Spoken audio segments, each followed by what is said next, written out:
All right, I'll start recording the not Zoom. And I'll also start recording my not Zoom. Good call. All right, awesome. Which one did you use last time, by the way? Did you use the Zoom audio or did you use the other audio? I think, the Zoom audio. Okay, I yeah, the think Zoom audio whichever one you smaller. said sounded kind of a little bit better, actually. I think that's the other one. Then I think that's Maybe it was the other one. the voice Because recorder, a much bigger file. yeah, it was slightly better. It Okay. took a little bit longer to upload, but whatever. Okay. Well, I'm recording both of them, but I might just send you the Zoom, and if something's terrible on the Zoom, then I can send you the other one just to save bandwidth and everything, especially if your Cool. internet's dodgy. Yeah. Yeah, it isn't usually, but whatever. All right. All right. Ready? Ready when you are, my friend. All right. Oh, well, let me just double check who I'm going to first. Who is this? Who are we? What is the point of this episode? What's happening out here in land? Okay. You shouldn't be getting any scratching or feedback from these headphones. No. Because my microphone's here. I've got a little fabric thing behind it to try and soften down the audio a bit. Oh, fancy. Well, you've got your little box, so I figured, That's a good point. Yeah. All right, here we go. I think I'm ready to go.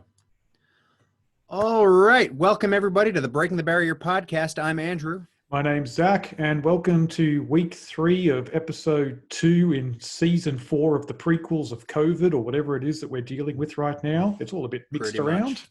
I think mathematically that equals what? Episode 85? 85. Episode 85. First world problems, which we'll talk about today. Oh, mate. I think the soapbox is going to come out, but whatever. Okay. So what's the plan for today, Andrew? What are we going to do? Well, I think, we kind of grazed over shout-outs last episode a little bit, and I think we got to them a little bit later. So I reckon let's start there today. We have some great shout-outs to some of the members of the Breaking the Barrier community who are going above and beyond. So let's do that. Well, we'll do that, and then we'll do some updates from us, and then we've got a couple of topics of the day to get into, and we swear it's not all COVID this time. So stay tuned for that. We swear in general, too. Pretty much, yeah. There might be some soapbox ranty action happening, as Andrew alluded to. I reckon. All right, so firstly, I want to give a big welcoming shout out to Vicky. Vicky had this to say in the Breaking the Barrier community. Hey guys, I'm new here. Might be in the wrong time zone too, as I'm in England, but would like to join in on your chats and posts, even if I'm coming into it late. I'm not a fast runner. I'm a happy, slow plotter. My favorite runs are the ones where I follow public footpath signs until I accidentally end up so far away from home that I end up getting the train back, but seeing new places while doing so. Always underprepared, always running late, always experiencing. Hold on, I'm going to redo that because I got a notification. Always underprepared, always running late, but always experiencing. I have run 2 marathons, lots of under 26.2 miles races, runs, and trails, but always find the distance more enjoyable rather than speed.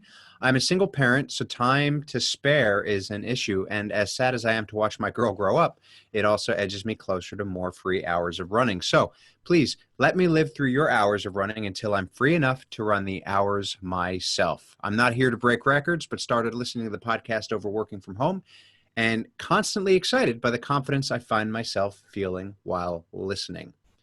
Well, welcome to the Breaking the Barrier community, Vicky, all the way from England. Some very nice words. It sounds like an amazing journey, and I love the idea of running or walking or plotting so far that you have to take the train home. That sounds like a lot of fun.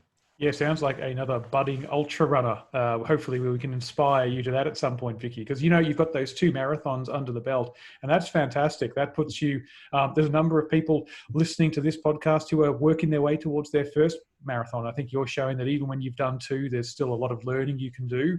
Hopefully you can live vicariously through Andrew and me and the rest of the people that post in the Facebook community. Trust me, there'll be no shortage of hours and hours of talking about running with this podcast. Indeed. So welcome again, and congratulations on keeping it going while we're in some tough times. Yeah, and 5-star review and tell your friends. Don't forget that as well. Yep. Exactly. The next shout out we have is she's back. It's Maria, who only a week after running her fastest 5K for the year 2020, managed to do another one.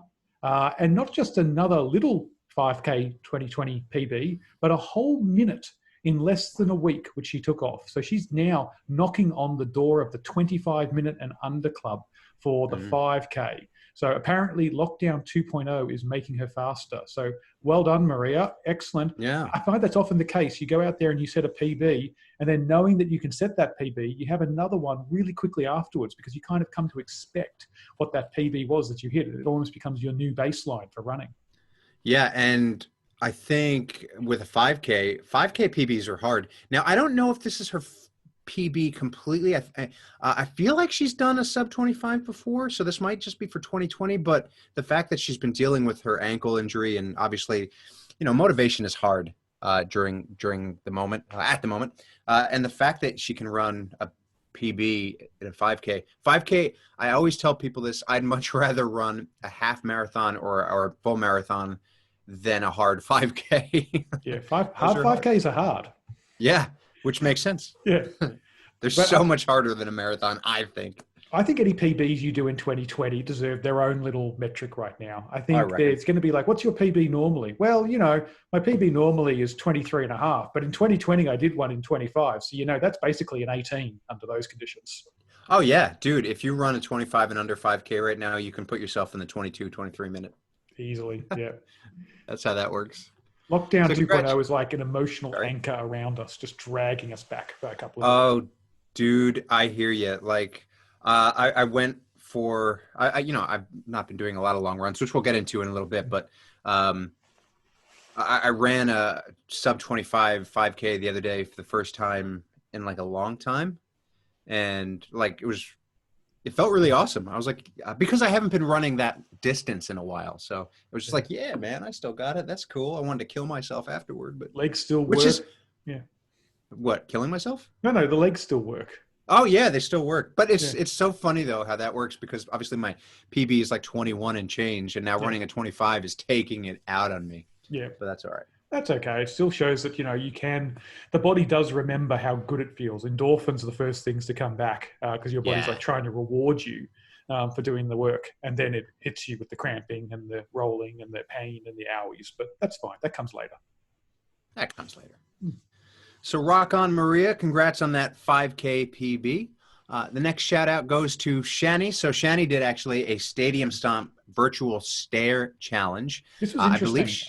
I think she did this at the Yanks before we weren't allowed to leave Melbourne. Basically, the way that she did it was that she had 25, I think, clothes pegs in her pocket.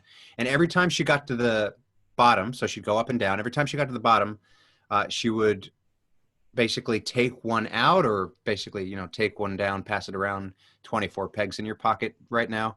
The 99 bottles of beer song? Ye olde 25 peg limerick that indeed handed down from generation to generation. Yes.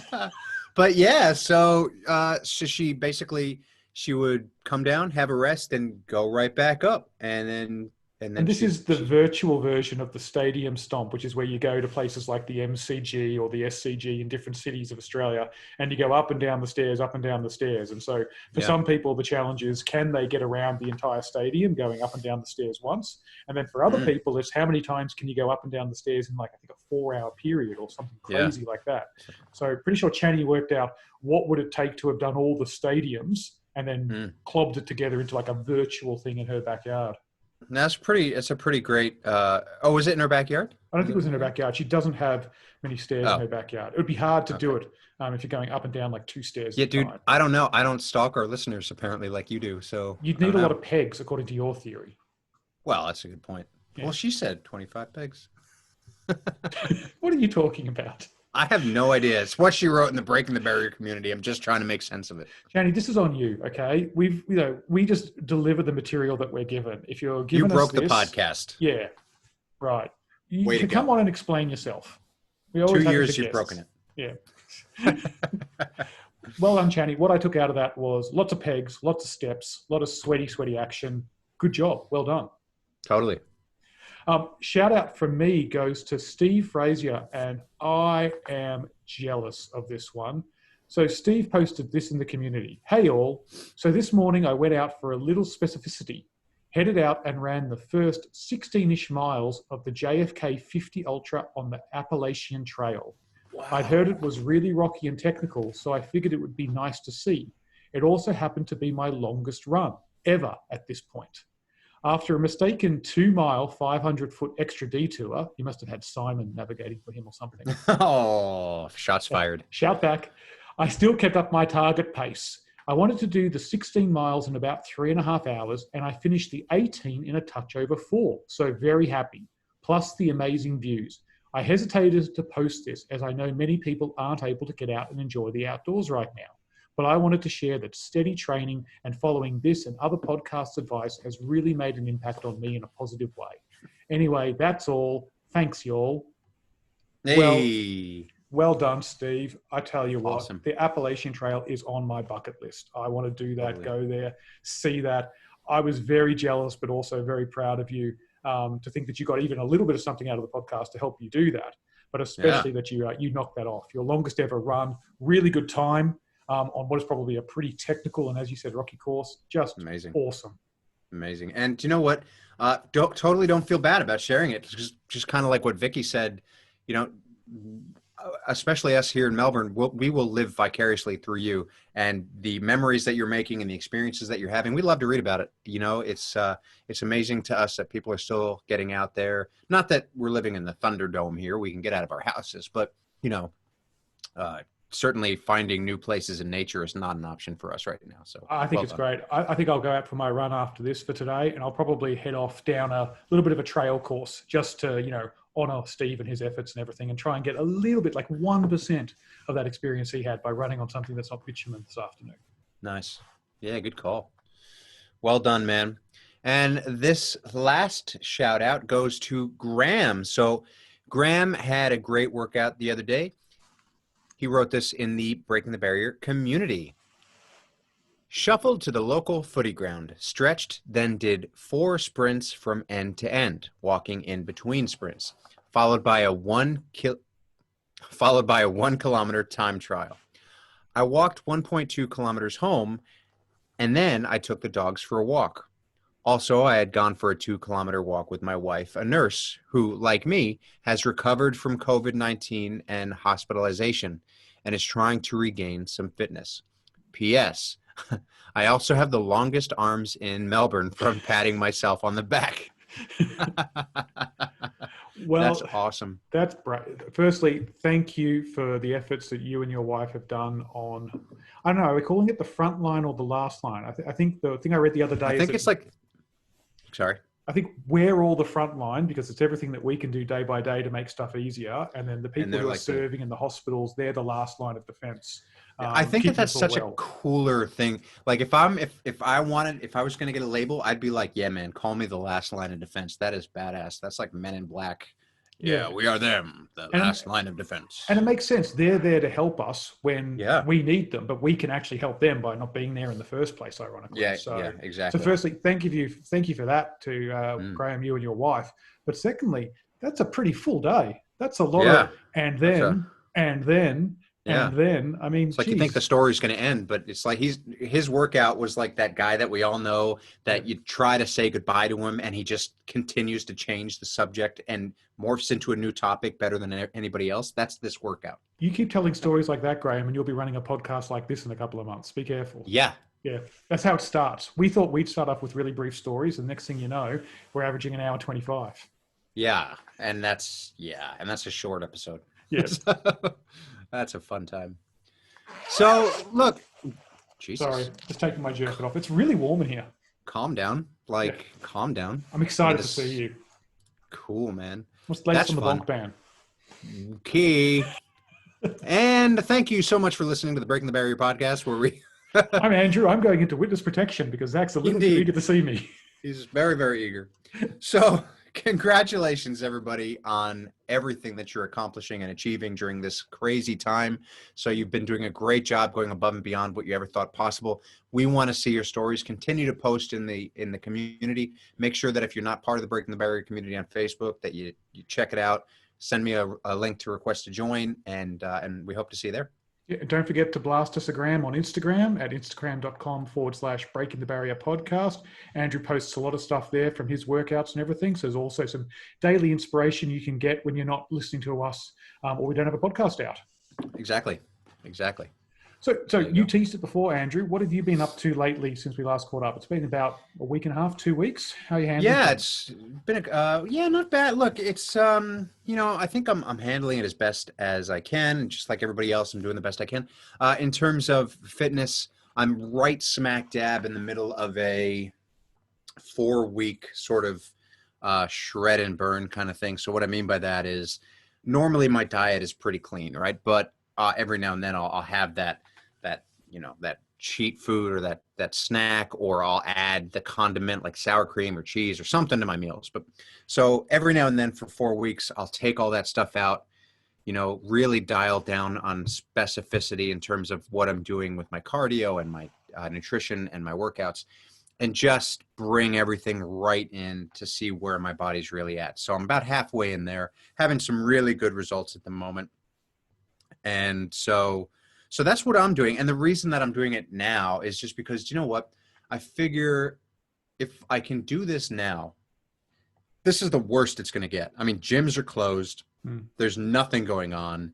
There's no motivation to, it's hard. It'd be easy to sit home and do nothing, right? So I figure if I can do it now, I can do it. I can do it whenever. Yeah. I've just ordered another pair of dumbbells. So basically now I have my 8 kilogram kettlebells, my 16 kilogram dumbbells, 20 kilogram dumbbells, 30 kilogram dumbbells. Wow. Because the 20s are just getting like too light. I think 30s are going to be right at that edge of just a bit. I What's don't that think I'll in be going. pounds? I think it's about 65 pounds. Okay, and you'd be using that for bench press and stuff, or would that maybe? Yeah. Yeah, okay. Yeah. So I That's use those.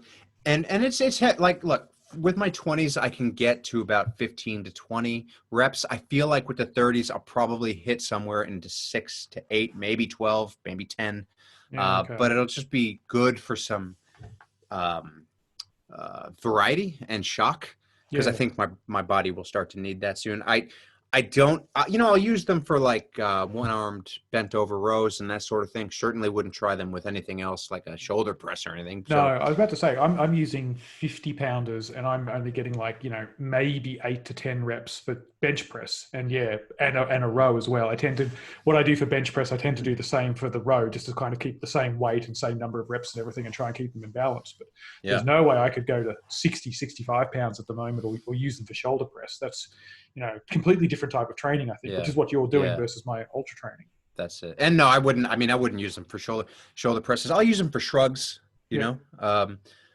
But yeah. Squats, farmer walks, stuff like that. Yeah, stuff like that, squats, lunges, that sort of thing. I picked up a tire, like a 65 kilogram tire the other day. It was actually it pissed me off because the dude advertised it as a 100 kilogram tire, and it was like $120. I was like, dude, of course I'm gonna come and get this thing because you can't find that shit for like less than $800. Yeah. It was it's just a tractor tire. And I got there and he's helping me put it in my car. I'm like, dude, this isn't 100 kilos. I Yeah. guarantee it. He's like, no, it is. I was like, all right, it's not. I'll give you 80 for it.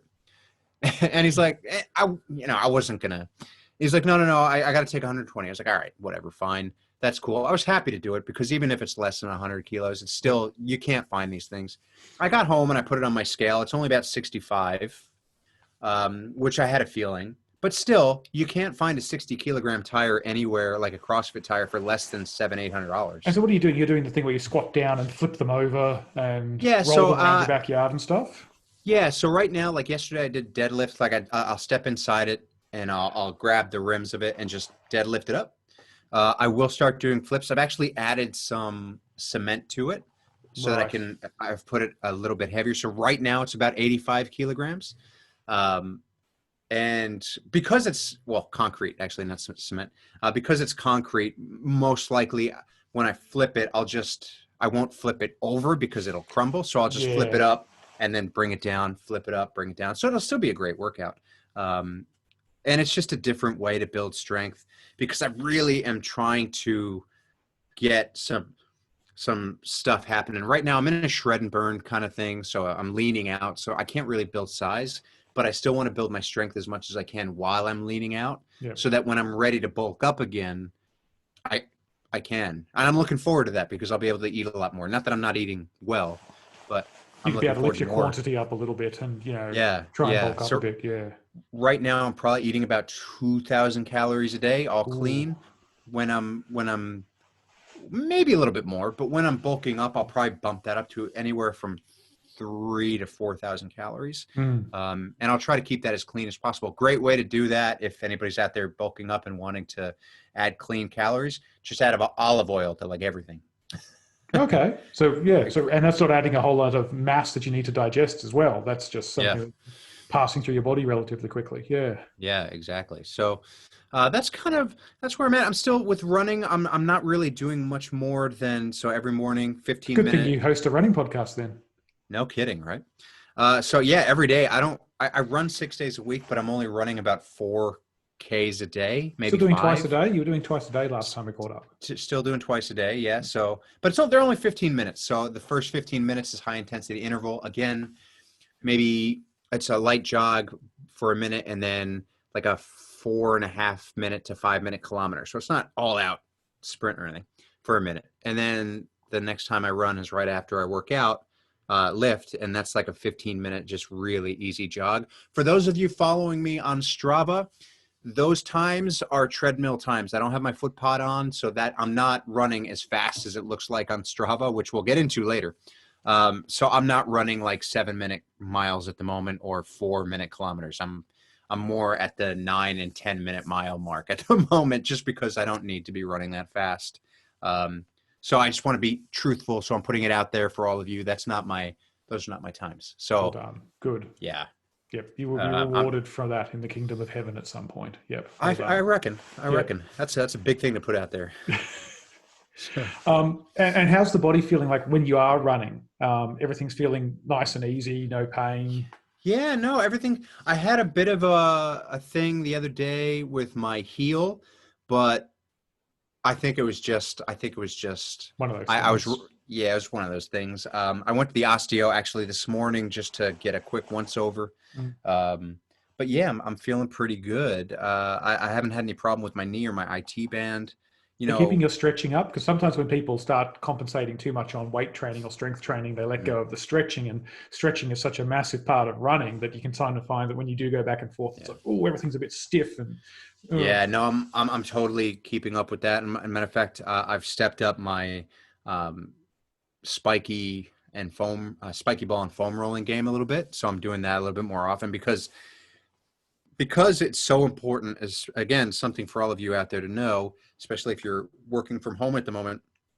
If you do want to, kind of add to your workout and make them a little bit more intense, you have to make sure that you're really taking care of yourself right now because you are doing a lot more sitting than you normally would. yeah. And that's going to atrophy your muscles in a different way.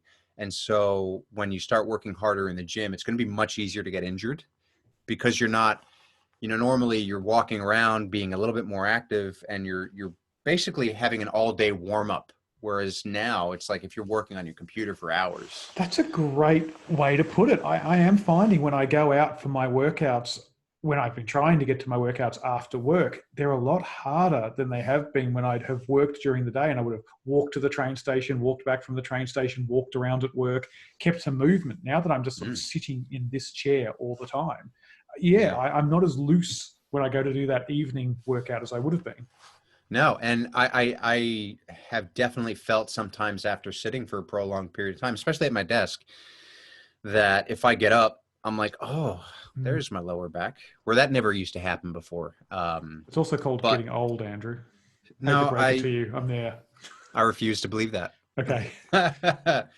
But yeah, no, that's fair enough. And that you're right. You're absolutely right because it is a combination, yes, of getting old and older, and also not being active. Had that if times were normal, I think probably I'd be feeling it less. But certainly those two things, yeah, combined. So yeah, take care of yourselves, people, because this whole sitting down thing, I want you all to keep active, but make sure you're careful about it.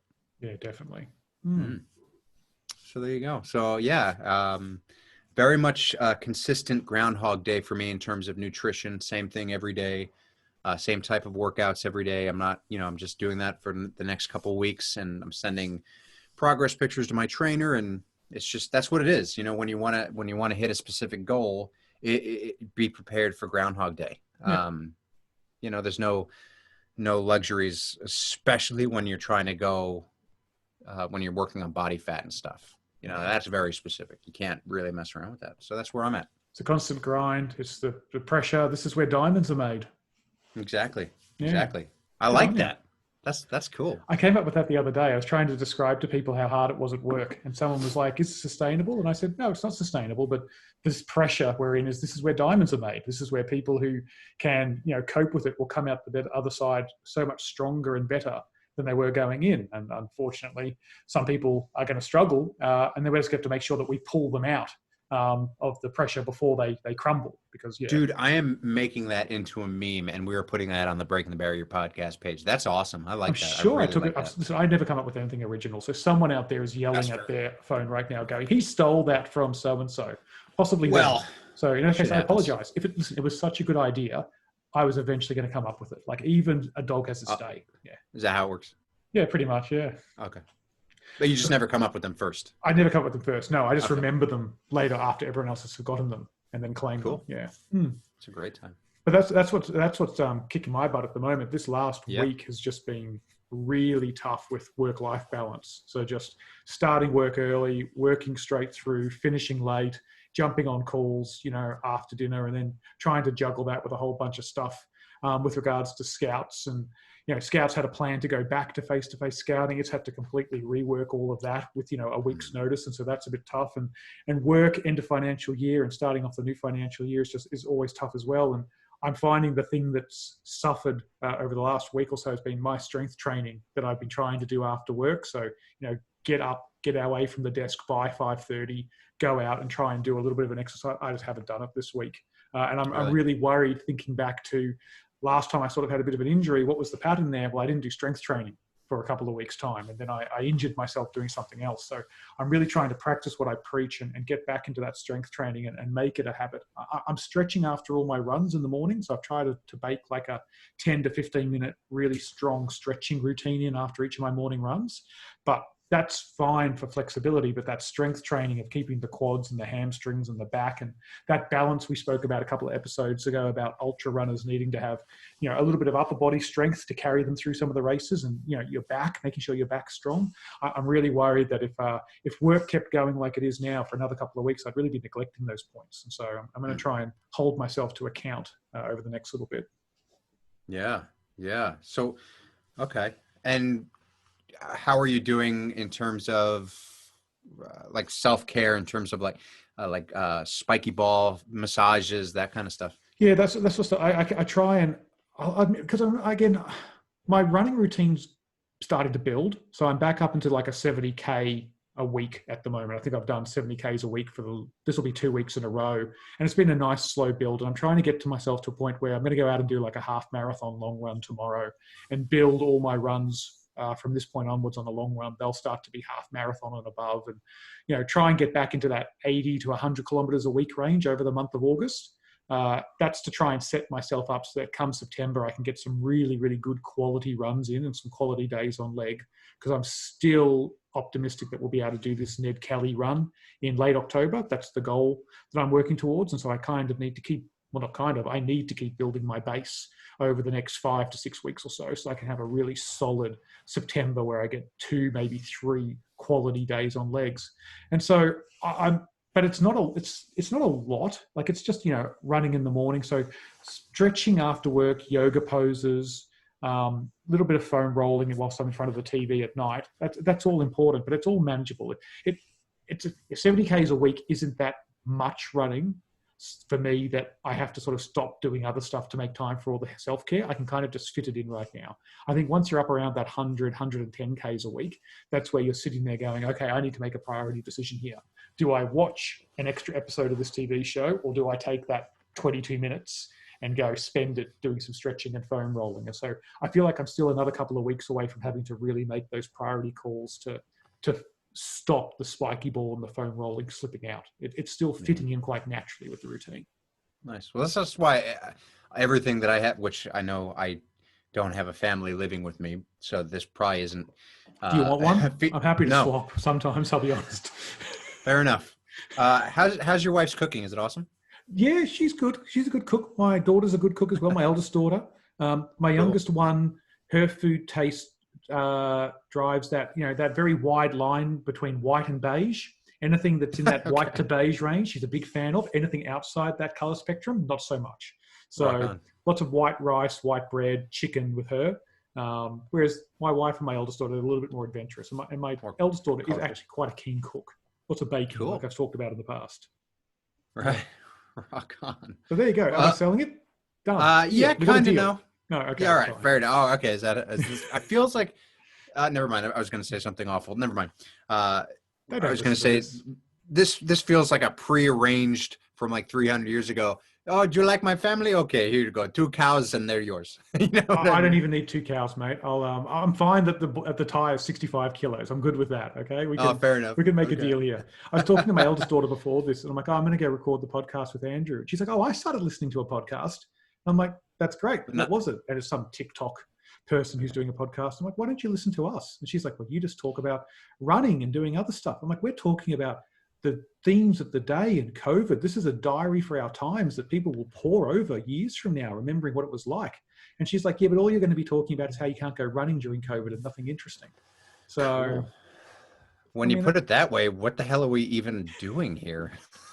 Hey, at least we're not listening to us. It could be worse. We could be listening to us. We do listen to us. We do listen to us. We're the first 2 downloads whenever this podcast comes out. Let's be completely honest. That's pretty much. Oh man. So what else have you got going on, man? How is because I know work-life balance crazy. How is everything with the fam? How are they holding up? Yeah, good. I mean, we're back to schooling. So that's something which you don't have to deal with is schooling 2.0 and homeschooling 2.0 during lockdown. That's its own challenge. I think what we've learned is to be a little bit more forgiving to ourselves and realize that my wife and I, we're not teachers, even though I, quote unquote, teach and coach people how to do stuff at work in my day job. I don't teach, 10-year-olds and 12-year-olds what to do. And I definitely don't teach my family where after a tough schooling conversation, you can then walk away and find yourself in the exact same room as them 2 minutes later because we're all in the same house. So I think we're trying to be a little bit more flexible with regards to the timing of homeschooling, but we're also trying to be a little bit more involved. I think my wife and I cared too much about the process last time and not enough about the outcome. So we were kind of sitting over the top of them whilst they were studying for the 40 minutes or so to make sure that they were doing their study. And actually what we should have been doing is letting them do it at their own pace and then just checking the outcome and challenging them to say, well, is this good enough? Or what about that? What could you have done differently with this? So now we're a lot more, okay, you're working on this for the next 40 minutes, but before you move on to the next task, come and show us what you've done. And we're trying to be a little bit more constructive about the outcome rather than micromanaging them along the journey. Well, that's interesting because that's exactly what the companies are finding with those people working from home who are being more productive. That's why, because they're not being micromanaged and they're just allowed to work at their own pace. They have their deadline, but interesting. Yeah. So they're like little people. Yeah, and the challenge is that when you're just they're not quite people. The challenge is when you're just working towards an outcome. I find myself personally that then you're working at 6 o'clock at night, 6:30 at night, 7 o'clock at night, and that's where you just got to try and pull yourself up. But that's kind of how we're coping as a family unit. I think every family unit is different, depending on if you've got. Oh, geez, I mean, I could not imagine what it would be like trying to work full time with kids under the age of, say, 5 or 6 right now. I mean, if that's someone listening to this podcast who's in that situation, congratulations. I know what it's like with a tweeny type age, 2 people aged around about that age. And I can imagine, I was talking to someone at work the other day, she has children who are that older age again, like, your mid-teens, and they're dealing with the whole being separated from their girlfriends and boyfriends at this time. And, how do you cope with that? And, teenagers coping with long distance relationships, even though you might be in the same suburb, is their own kettle of fish for other parents to deal with. So I think everyone's doing it hard right now. And it's just a shout out that it might be a little bit different for everyone, but we are all in this together. Absolutely. Absolutely. So, but hey, on good news, I got a new pair of shoes. Cool. What kind? This is, I'll show them, and I might put a photo up later. These are the Those Air Jordans? these are the Jordan Havoc Reacts. So these Ooh. are basketball meets running, two of my favorite things. This is a Michael Jordan branded shoe, but it features the React foam that you find in a whole bunch of the Nike running shoes. Oh, So cool. it's got Jordan Air in the heel, but then it's got React foam all the way through it. They are amazing. I don't think I'll actually run in them. I think they're too pretty to actually run in. So they're a They beautiful are saving for gray 20 years. coral They'll be color. worth some money. Yeah. Yeah. So I've been wearing those. So that's always good. So, that's all I seem to be doing at the moment is every couple of weeks, a new box arrives and it's either comic books or shoes for me. Dude, I'm the So same way with those pops. Remember like the last time we spoke and I had like 10? I've got like 50 now. it's been 14 days. You've done 40 in 14 days? Yeah, pretty much. Okay. Maybe you Like could the start same. lifting those instead of tires. I reckon, dude. I bought four. Okay, so the other day the San Diego Comic Con exclusive ones, Summer Comic Yes. Con came out. So I bought those. Well, not all of them, but I bought a few of those. Then the other day I I love the bought denial there. two. I didn't buy all of them. Like there was Just, two, maybe just three I didn't get. Yeah. yeah. The other day I bought two Back to the Future ones. And then I went online and I was like, do you know what? I need the rest of the set. And I bought like nine more Back to the Future Well, ones. they'll be Just Back to the lonely otherwise. Exactly. So, Yeah. dude, I've got like 50 now, and I've got more on the way because Ash is going to buy me some for my birthday, I think. Yeah. And yeah, Yeah. I Nice. have a problem. Yeah. And, Well, it and starts I with the did buy more bits. comic books. I went to Salvation Army and I bought like the last 20 Superman comic books they had. They were like 50 cents a piece. Oh, really? Well, Yeah, I and they're didn't think new. they were selling Salvation Army stuff at the moment. I thought they were all shut down. No, no, they're open. Because I went and Okay. I dropped off a bunch of clothes that I never use anymore. And I went in just to have a look. Because I always look in there when I'm there because sometimes I can find some stuff that I can use for a film or, some goofy video or something. Yeah. And I saw this stack of comic books. I was like, dude, these are all Superman comic books. And I bought them. I bought them all. Like single issues or trade paperbacks, like books. Single Books. issues. Single Okay, issues. cool. Yeah. And they were new. They were like those little $4 comics, but they were selling them all at 50 cents a pop. I bought the other day the Death of Superman from 1993 that I used to have. Yeah, Yeah, that was fun. cool. Anyway, My wife works for the local libraries, and they are now doing this thing where people can put orders in online, and then the people at the local library will pack them up and deliver them to people. So rather nice. than, even though people can't get to the library and browse, they can go online and browse. And they're doing this other thing where kids can say to them, I like dragons and science fiction, and then the librarians will go and try and pick like 3 or 4 books that match that theme that the person may or may not have read before and send it out to them. And if they like it, well, then they might have discovered a new series. So Wow. librarians have, my wife, when she was working in the library, a lot of it was helping people log onto computers and print stuff out. There's actually a little bit of not so much about reading books when you're working full time in a library, but also just helping people access the other stuff. Whereas now Yeah. she's kind of being drawn on her original skills of, well, what is out there in the world of books? What can you do to help this person who likes this interest or this person likes that interest? So it's kind of different. I think libraries are going to be they're very concerned about people returning books and the books carrying the virus. And so there's a whole bunch of it needs to go into cleaning, and everyone needs to be really, really careful with the books. So that's Yeah, kind fair of enough. changed the way that libraries are working at the moment. But they are still open if people in Victoria are looking for something to do. Yeah. Nice. Hmm. Nice. Sounds like a bit of a segue into what's happening at the moment in Victoria with COVID. And I what we think wanted so. to talk about this time was probably, short story. It's not great in Victoria. Numbers No, not going the right way. no, they Um, had us on CNN. CNN did an article. Nations that were doing really well with COVID that now are not, and Australia is like right up there. Yeah, So I that's think great. last 2 weeks ago when we were talking, we were like, "Oh, geez, the numbers into triple figures." Oh, it's triple figures now, folks. It's a 7-day moving average of like over 300 a day. The numbers keep coming out. I keep laughing at. Australia recorded 457 cases of COVID today, of which 447 were in Victoria. It's like we are just smashing it. Yeah. Um, yeah, and even when other states seemed to have little flare-ups, they had flare-ups for like 1 or 2 days, and everyone in Yeah. Victoria was like, "Oh, here they come! They're coming back." No, it's still just us. Okay, And that's out of those 440 something cases, 400 of them didn't self-isolate when they felt symptoms and got tested. That's the big thing that's hurting us, is that people are getting sick, they're getting tested, but in between feeling sick, getting tested, and getting their result, they're not isolating. And that is 9 out when of 10 9 out are of 10, not that's when isolating. you are most contagious, folks. And so that's what's actually causing Victoria to spike ahead of the rest of Australia. Masks are now mandatory. This is what, day Yep. 4 of masks being mandatory when you go outside. Yep. Which we're all starting to learn how to do. And that's probably what we wanted to talk about, is how do we cope with masks as runners, and what's the etiquette there? Because there's been a whole bunch of reports online about, firstly, should we even be, well, let's talk about what are we meant to do. Everyone is meant to wear masks when they leave their property for one of the 4 essential things. The only people who don't have to wear masks is, I think, school teachers when they're teaching school don't have to, and kids under 12 don't have to. Kids under 12, people with predisposed medical conditions. Yeah, so if you've got a reason why you can't wear a mask, you don't have to. Apart from that, the only other reasons are when you are running, jogging, or cycling. So if you're walking the dog, if you're walking with friends, if you're working out in a park, if you're hiking within the region that you're allowed to travel, all of those reasons you need to wear a mask.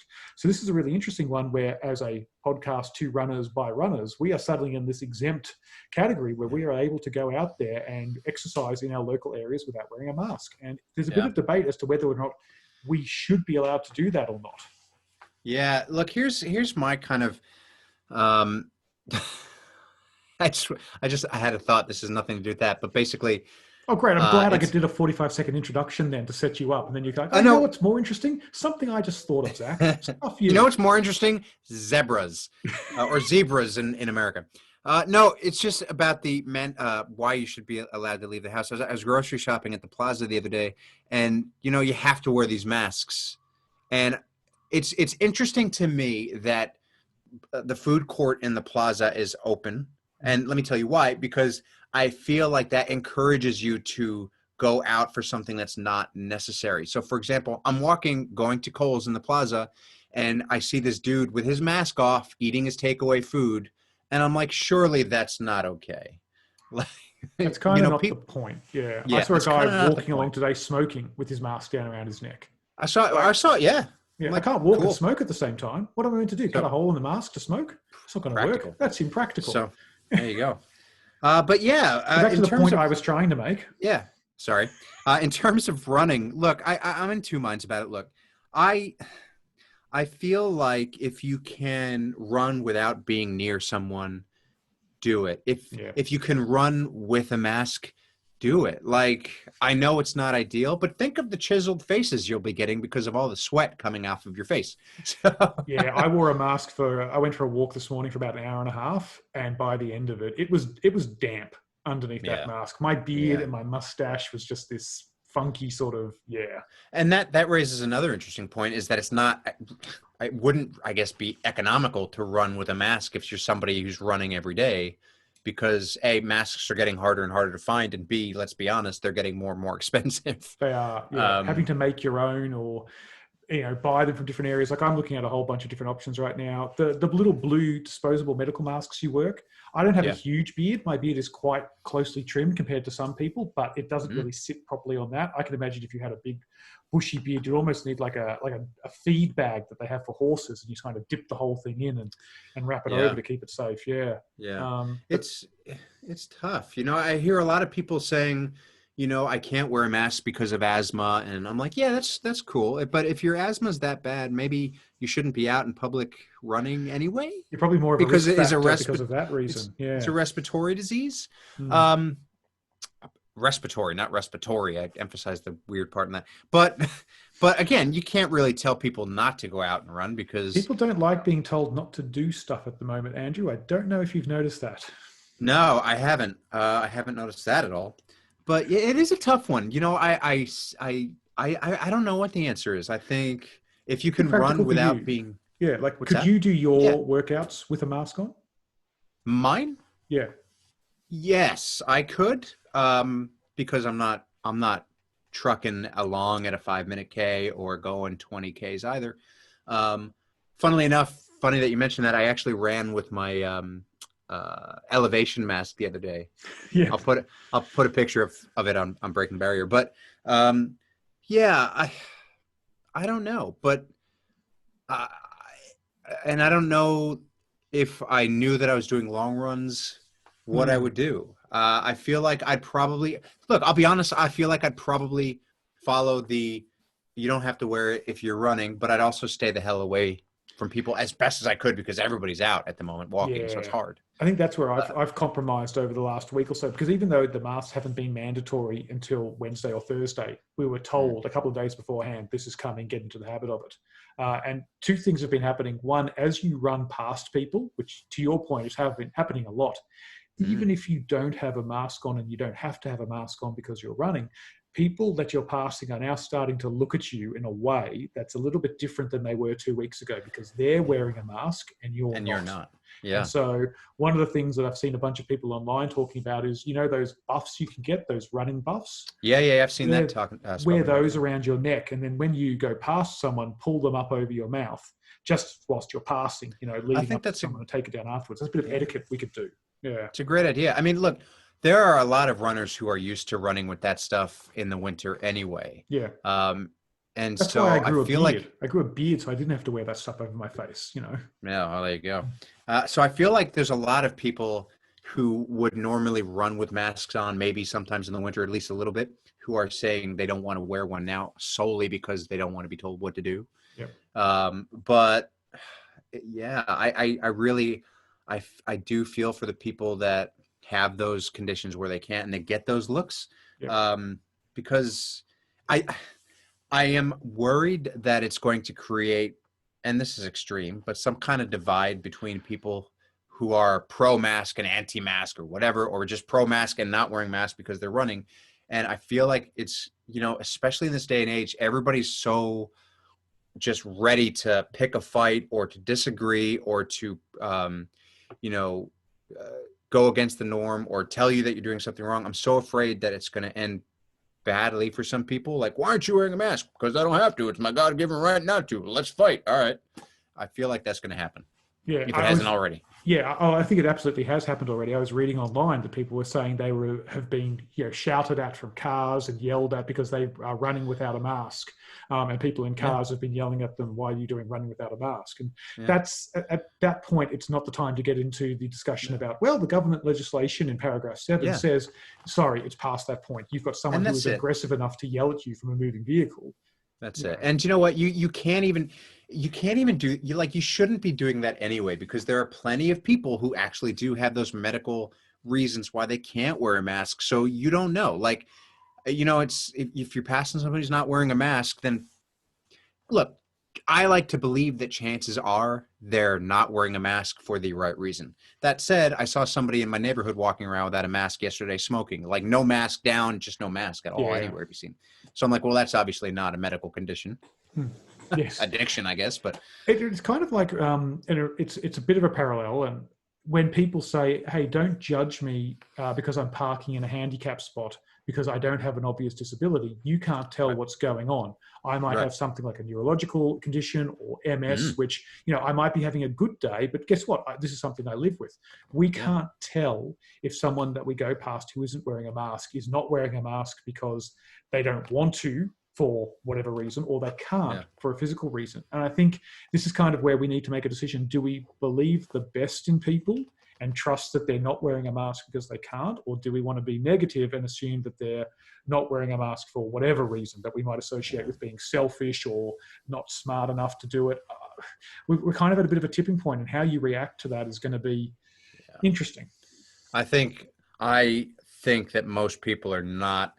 Oh, I shouldn't say that. I think that there are a lot of people that are not going to want to see the good and the best in people in that they'll be honest and all that Mm. because of the climate that we live in. Everybody's just so if you're listening, try to have an open mind and Yeah. don't like throw tomatoes out of your car Yes, true. at the person walking down the street. It's not cool. Yeah. There you go. Speaking of people that hate other people, right now everyone hates Garmin. That's one thing we can all be unified on. Dude, I've seen some negative shit toward Garmin, man. Set the scene. What's happened for people who might be actually? Let's be honest. No one listening to this podcast is unaware of No, what's happening with everybody Garmin, knows. unless you happen to be using some sort of different fitness tracker But even if you're using like a Fitbit or or what is it, a Coros or whatever, or a Sunto or you something. Yeah, yeah, you're part of running communities. yeah, Absolutely on Facebook. You know what's going on. yeah. This is So, what it must have been like in Total Recall when on Mars they shut off the oxygen. I feel like that's the way oh, runners are dude, reacting right now. I think so too. I absolutely think so too. Good call, good reference. If you haven't seen Total Recall, the original one, not the new one with that guy, Yeah, um, Colin Colin Farrell. Farrell. Yeah. Yeah. But yeah, so basically, for those of you who don't know, and I'd be surprised if you didn't, as Zach said, the Garmin sort of system network, whatever, is down. It's crashed. It's down.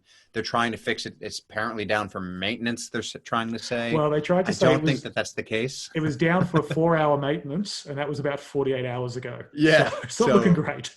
Not looking great. But there are some serious negative, like, people there that are just so pissed off about Garmin not being, and I'm just like, what did you do before Garmin existed? Like, did you just not exercise? Like, I mean, you can still exercise without your Garmin. Like, I'm just like, come on, dude. I bought this It's $600 watch, and now I can't use it. I know, and I'm like, you know what?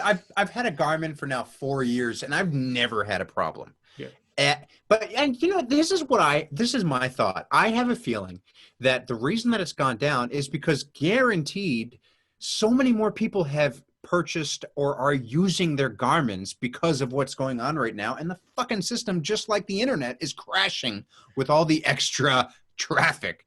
Like you know what I mean? Like, it's the same. I guarantee that's what's happening. So that's because the other theory is that it is a ransomware attack. So it's an actual coordinated hacking attempt Yeah, well, by people to try and get in there. Yeah. that's fun too. But who cares? Like, you know, I mean, it's always funny to me, like when people are like, "Don't download the Face app because you know the Chinese government is going to get your information." I'm like, the Chinese government doesn't give a shit about my information. Why would they want it? Yep. Like, I don't have anything that they could use, dude. Like, I mean, They've got come this on. big chessboard set up in the government offices there, and they're like, if we can move the Andrew piece, the whole thing comes together. No, like, nobody cares about your information from Garmin, guys. Come on.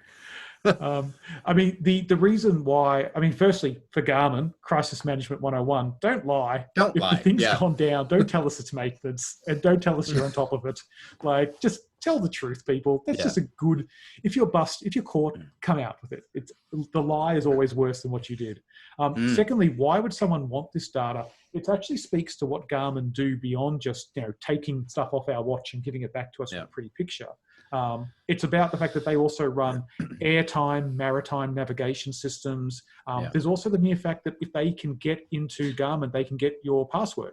And chances are you've used your password somewhere else, and it opens it up for more hacking reasons. Yeah. So that's why someone might have gone after Garmin, because more people are using them now, and there's more chance of, hey, someone who had a Garmin 4 years ago who never really did it has dusted it off now and has reset up their password. And so there's more active logins there as well. It makes it more attractive for hackers to get in there and try and steal that information. Well, I don't trust Zach anymore because that makes so much sense. We have an open mind. We had, I mean, there was here in Australia, the logistics company Toll that delivers a whole lot of stuff. It's had 2 cyber ransom attacks this year. And that's quite a big deal for what I do at work, because we rely on Toll to deliver a whole bunch of stuff to our customers. And that so makes sense Toll because being Toll down. also does money transferring, like businesses. When I managed the Pancake Parlor, we used to give Toll every 3 days like thousands of dollars in deposits to take to our bank. So yeah, but yeah, Garmin doesn't do that. Yeah, I mean, it is concerning though how long it's taking them to bring their systems back up. Like, it is. This is taking a while now. Yeah, I mean, yeah, because systems go down and it happens, but it's been 2 days and it is concerning. I have no doubt that they'll get to the bottom of it, but it's just, I mean, it's not the end of the world. I mean, like, goose fraba, anybody who's seen anger management, like, just relax. Like, there's no need. Like, I saw some real negative comments toward Garmin. And this wasn't like today. This was like within hours of it first happening. And first of all, guys, there's so much negativity right now in the world. If your Garmin's down, don't be like taking it out on people on social media. Like, we don't need it. You know, I get that there are some people who are there that are worried because, yes, their routes are tracked on Garmin. So if they get abducted or if something bad happens to them while they're on their route, there's a record of it. But if you're somebody who's going out at like, you know, I think the really example I late, saw was 4 o'clock in the morning or something. 4 o'clock. Yeah, this was a person that replied to me saying, "Just calm down, guys. God forbid you put your run on Strava." And she basically said, "Well, you know, the reason that I put my run on, Garmin. The reason that I put my run on Garmin is because I go out at 4 a.m. and if I do get abducted, then there's a record of it. So yeah, God forbid I do that." And like, you could hear the tone of what she was saying, and I'm like, oh, do you know what? Granted, you're the exception, not the rule. Guaranteed, that's not what people are being negative about and, you know, saying nasty stuff. But if you are somebody like that, figure it out. If you're that worried that you're going to get abducted, like, or kidnapped or whatever, don't go on a longer walk at 4 a.m. in the morning. Take your dog out right outside your house and do your fitness walk later, or tell a friend of your route. Again, I would recommend that to anybody who runs on their own. You should Yeah, tell people where you're it going. reminded me about that conversation I had with Kat a couple of months ago, where she Yeah. was talking about how women have to think about that a lot more than Yeah. we do as men. I at 4 o'clock in the morning would go for a run, and I would just go, okay, chances are if I cross over someone, they're probably going to be more scared of me because I'm 6'3" with a beard and probably very sweaty at this point. Whereas Terrifying. a woman is more likely to call a friend, let them know what's happening. Relying on Garmin to sort of capture what's happened after the fact. No, it's not. It's not why Garmin was built. I mean, yes, that is a great perk, right? It's great to know that there is a record of where you're going, but you can't put that pressure on just Garmin because it is a computer and internet, and it can go down. So if you're going out at 4 a.m., dude, you should be telling somebody. And if you don't have any friends or anybody to talk to, figure out a different way to walk your dog. Yeah. But again, I think that was an exception. It wasn't. I do as well. And ironically, Strava has a beacon feature on it where you can use Strava itself. And so, fine, if Garmin isn't working with your phone, you can still use the Strava app to do a beacon. And yeah, maybe it gets into some complex thing where now I've recorded my activity twice. But well, guess what? You don't have to worry about that right now because Garmin's down. So there's one problem taken care of. And all of it, this is the thing that really bugs me. Is that everyone's talking about Garmin being down, and the big problem with Garmin being down is now I can't get my activity to Strava. I mean, it's like you're just sort of using Garmin to get to some other party. Yeah. So you don't care about Garmin. No, you don't care about that. Just put the Strava, because Strava has its own tracker. Absolutely. You can track your activities directly in Strava using your phone. Now, Strava doesn't have a wearable that's quite as nice as a Garmin watch, but if you want to get your details into Strava directly, you can do that. Yeah. If you can still record your $500 Garmin watch still works. All you need to do is take the file off the watch and download it onto your computer and then upload it into Strava.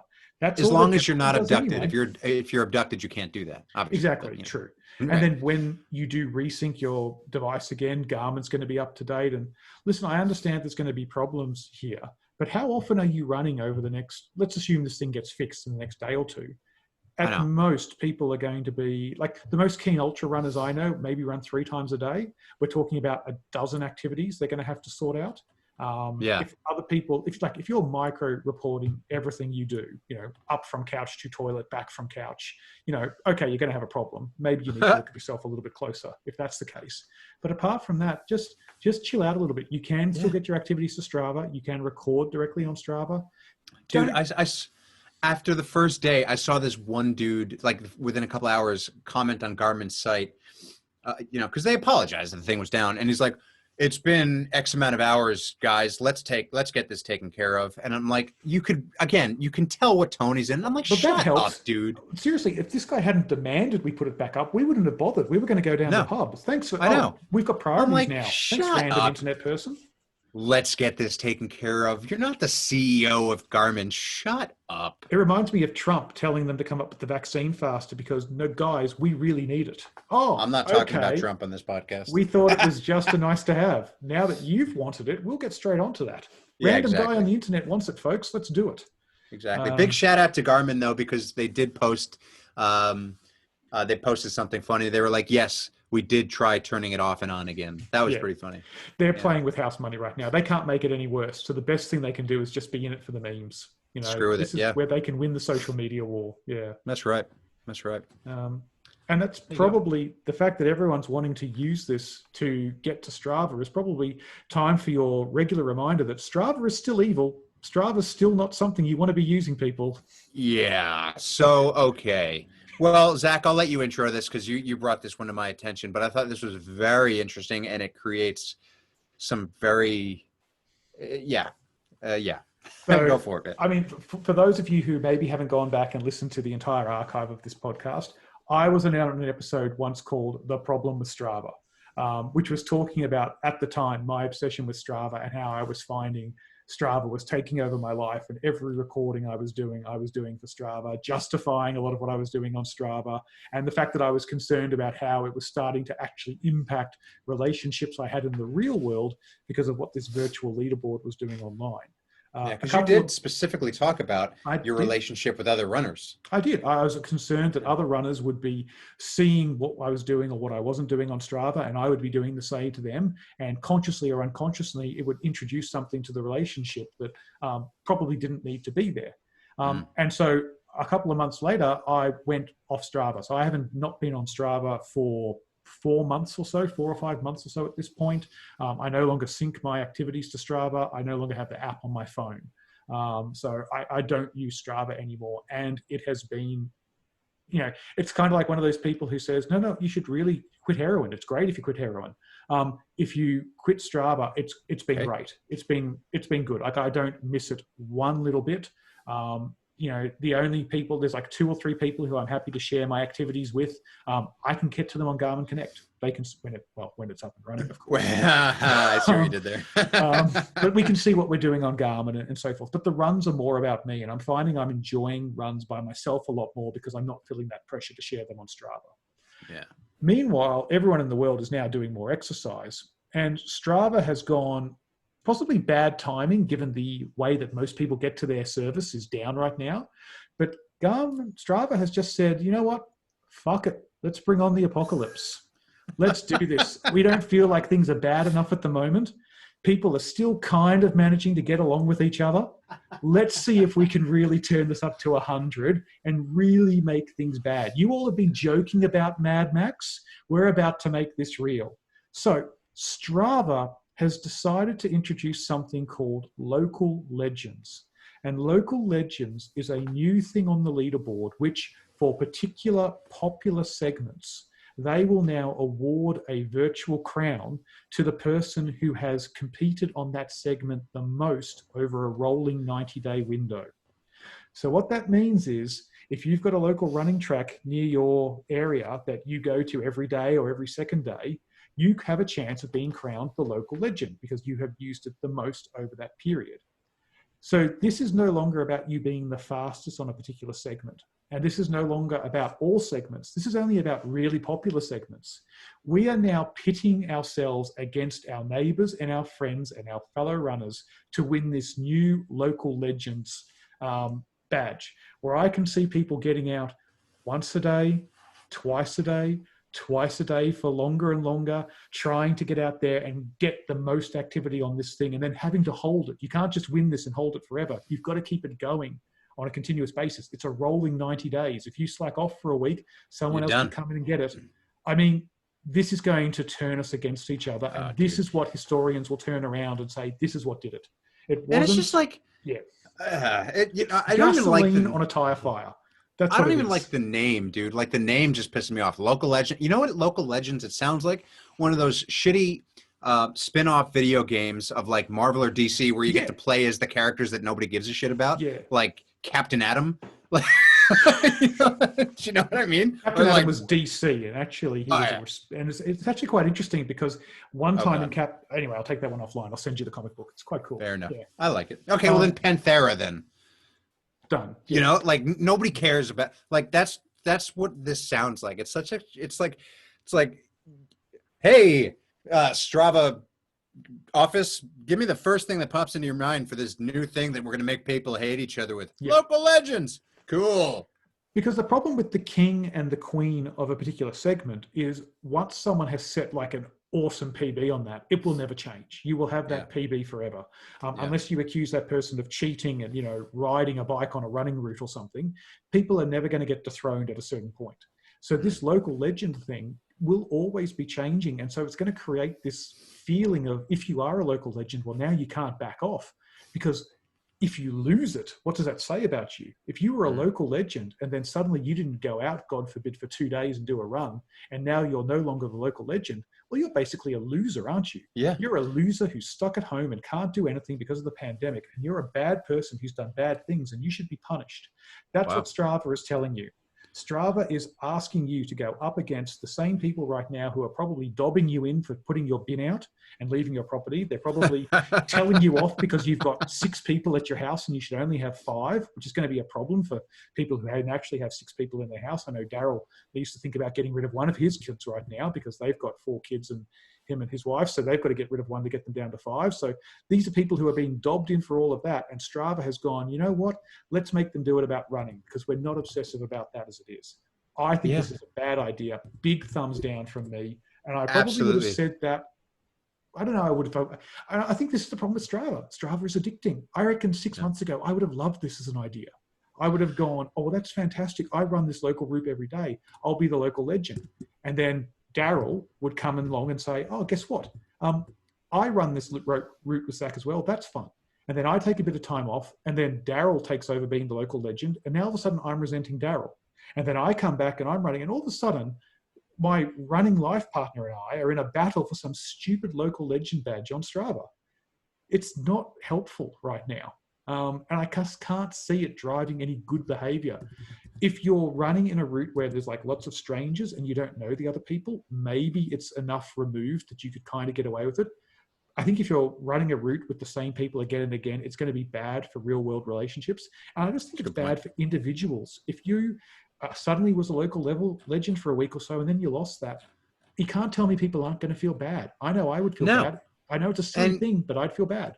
oh yeah, well, do you know what? It's just it. By the way, everybody, episode 44 was the Strava game episode that we're talking about. So make sure that you go back and check that out, where we spoke about the sort of pressure that it causes once you put your runs on Strava to keep going, and especially like if you come back from an injury or something, you've come from a 70-kilometer week, and now all of a sudden you're not doing that. You're thinking to yourself, maybe not even realizing it, you're thinking to yourself, what are people now thinking about me? Because Yeah. I was once the 70-kilometer a week runner, and now I'm running like 20 kilometers a week. And that's going to be the same thing where if you're doing this segment every day or whatever, if you miss a day, people are going to start thinking, oh man, I better not miss a day because people are going to think that I'm slacking off. We talk about And how important recovery is. We talk about how yeah, important it is to be true to yourself with your injured.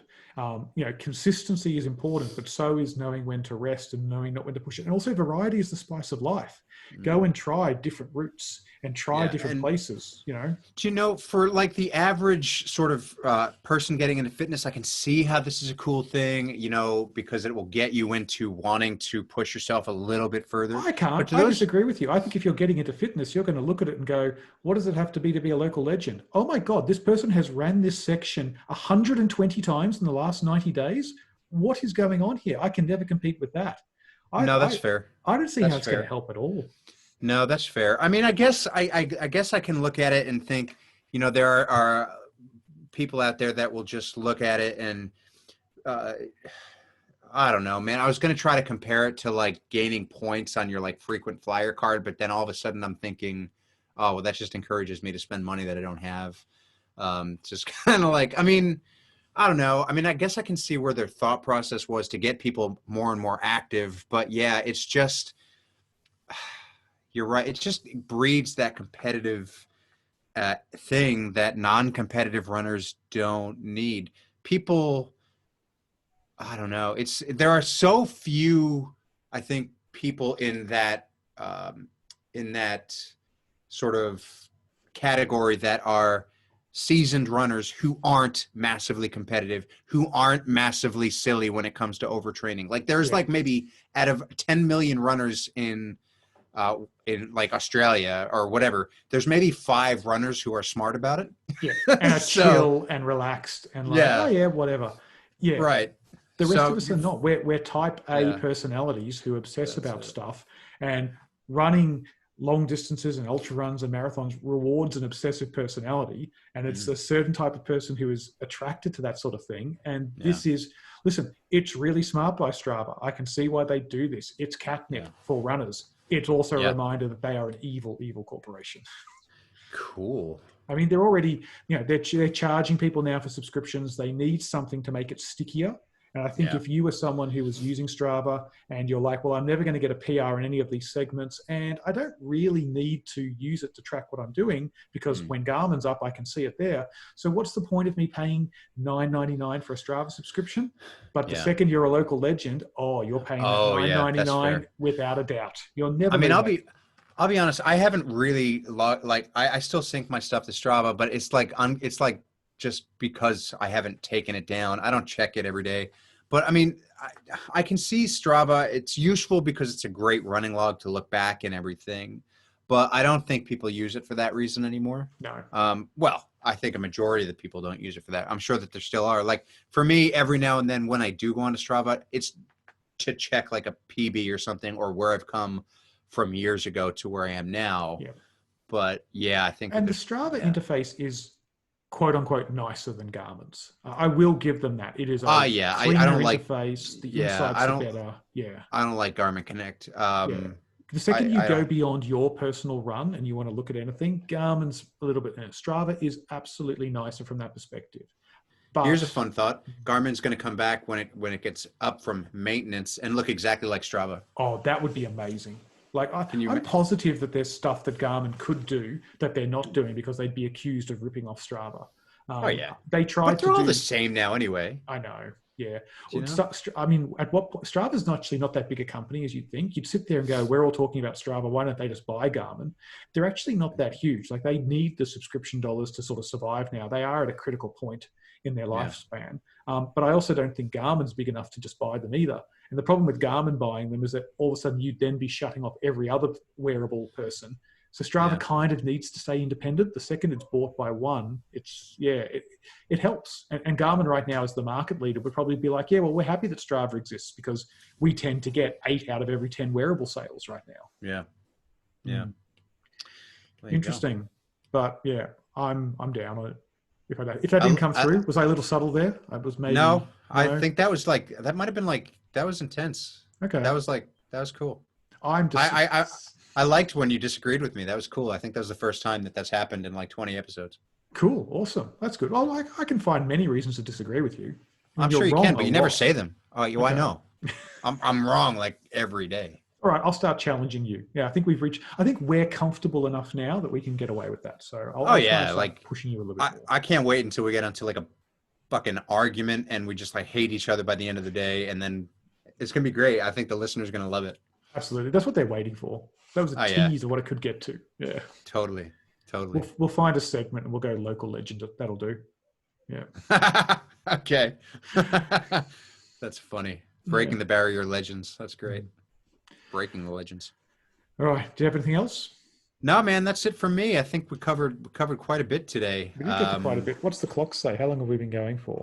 We've been going for Everyone's oh, shouting man. right now. It's been going for a long time. Yeah, well, I'm at 2 hours, but that's I think because I About, started recording a half about hour an in. I hour and think 15. Yeah. probably an hour and 15. Yeah, so that's fun. Hmm. All right. Well, Hope you all I enjoyed guess it, folks. everybody. Thanks for listening if you Oh still yeah, are. absolutely. I'm so glad for sticking with us this far. Keep in mind that if you haven't yet, check out the Breaking the Barrier community. Check out Breaking the Barrier on Instagram at Impulse Breaking the Barrier podcast, and make sure that you head on to Apple iTunes or Apple Podcasts, whatever it's called now. Leave a 5-star review, and if there's anything that you want us to cover, shoot us a message through the Breaking the Barrier podcast page or the Breaking the Barrier Facebook, and we'll talk about it because we're, you know, right now a lot of what we're talking about is COVID, but there's plenty of other things to talk about. We do have some exciting episodes coming up. Yeah, I think the next We're episode is going to be really good. We're excited for that one. We actually have to do yeah. research. Oh, that's a good point. Yeah, that's Yeah. going to be good. So you can look at that coming out in probably the first or second week in August, depending on how we go. And yeah, I think that's all for me. That's all from me as well. Thanks, everyone. Remember to check out our sponsors that you would have heard from Andrew at the top of the podcast, Generation UCAN and Audible. Check them out. And also Spartan. And Spartan, because yeah, you can right now. Gold Coast members are able to do the Spartan. If you're a Spartan, if you have signed up for Spartans in Victoria, you can transfer that to Gold Coast if you can get to Gold Coast. But remember to go on the Spartan AU website when you register for a race. Use that Breaking the Barrier code, and you'll get 10% off that race. Yeah, and if you are out there and you are actually competing in races or events like that, we'd love to hear about that. Absolutely. We spoke about it at the top with, Vicky and Steve. We will live off those experiences if you can share them with us. So please, if you are lucky enough to get out there and do something, don't hide it. Share it with the rest of us. We need it. Absolutely.